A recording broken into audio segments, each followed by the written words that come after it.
This exhibit's about the Civil War and the money that made it possible, essentially.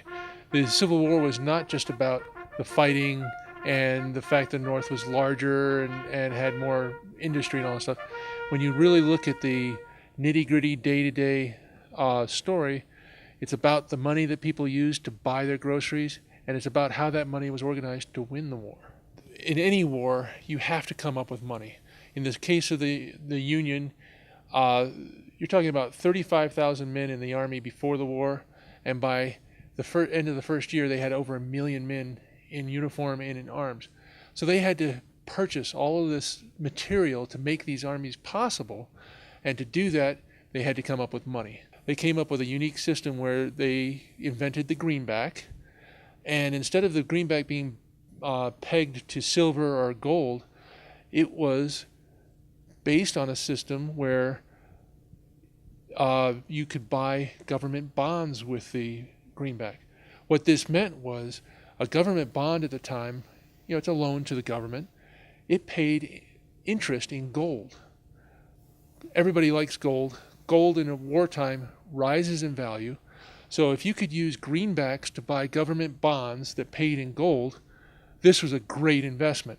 This meant that all the really, really rich investors, the J.P. Morgans and others of that sort, would buy as many greenbacks as they could from the government, use those to purchase government bonds, and then earn the interest in gold, which was always increasing in value during the course of the war. They made a killing on it, but what was great from the government standpoint is they kept the value of the greenback stable. The South had other problems. Basically, they needed to raise money just like the North did.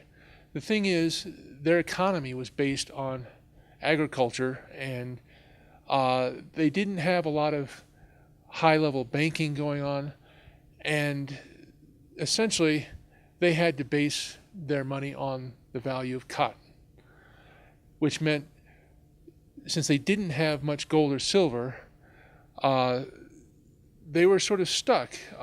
The North, immediately after the start of the war, slapped a blockade on the South, which meant that anything that they tried to take out and export to Europe in exchange for weapons or just gold and silver couldn't get there easily. There was only if you had a blockade runner that was really successful could you do that, which meant that the South was stuck with lots of its primary product, cotton, sitting on docks and in warehouses, rotting, and it meant that there was nothing to back their currency on. So essentially, in the end, Southern currency became based on patriotism and the willingness of Southerners to accept it. In the North case, they were able to issue bonds and pay the interest in them in gold because they had access to the California gold fields.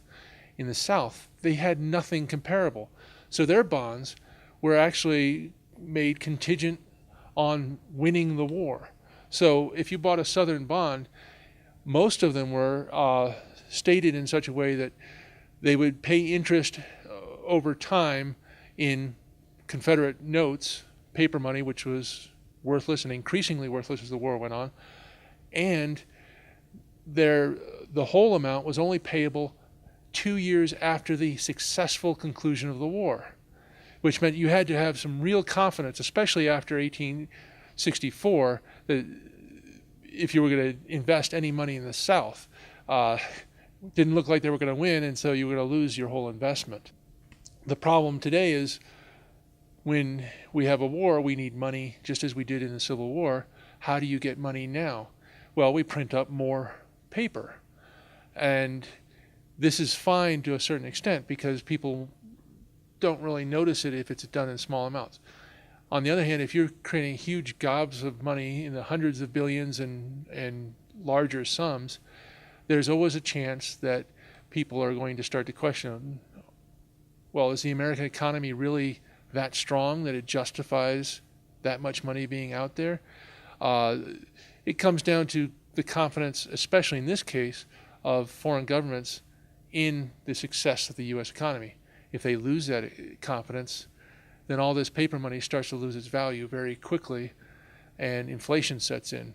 In the Civil War, the Union was very successful in that they issued this paper money, and at its worst, just before Gettysburg, when the Union wasn't looking so hot and it looked like maybe Britain or France would recognize the South, the greenback was worth about 60% of what a dollar silver coin was worth. So you had a paper dollar bill was worth about 60% of what its stated value was in silver.